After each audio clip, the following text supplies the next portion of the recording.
நீ ஊழியத்தை தாங்கினா உங்கள் பிள்ளைகள் பாதுகாப்படும். உங்கள் பிள்ளைகள் என்ன செய்யும்? உங்கள் சந்ததிகள் காக்கப்படும். அந்த வசனத்தை மறுபடி வாசிங்க, அருமையானது. 30 வசனம் மறுபடி வாசிங்க. நல்ல பக்தி வரத்தை காட்டின மித்தமா என் இதயத்தில் பக்தி வரத்தை காட்டி ஆகாப் குடும்பத்துக்கு செய்தபடியால் உன் குமாரர் அவனுக்கு இல்லை. நல்லா பார்த்துங்க, அவனுக்கு வரல. ஏற்றமா அவன் இன்னொரு பாவத்தில் இருந்தான். அடுத்த வருஷம் பார்த்துங்க, அவன் இன்னொரு பாவத்தில் இருந்தான். கத்துறதுனால அதை செய்யலை. அவனுக்கு அவன் குமாரர்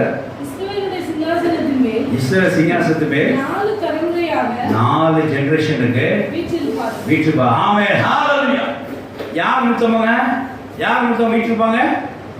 இந்த 4 ஜெனரேஷனோட பிள்ளைகள் நற்கரி செய்ய நிறுத்தமாவா? இல்ல, தவப்பண்ண சார் எங்க என்ன வந்தாரு?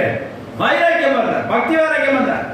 இன்னைக்கு நீங்க இன்னைக்கு பாருங்க, நீங்க பக்தி வைராக்கியம் கொண்டு ஊழிய செய்ய நீங்க தாங்குறபடியா, நீ பக்தி வைராக்கியம் கொண்டு தேசம் தடை செய்ய நீங்க எதிர்க்கபடியா, நிச்சயமா உங்க குடும்பம் உங்க சந்ததியும் 4 ஜெனரேஷனுக்கு தேவன் ஆசீர்வதிக்கப்பட்டிருக்கும். ஆமென், ஹல்லேலூயா. இது நிச்சயம்.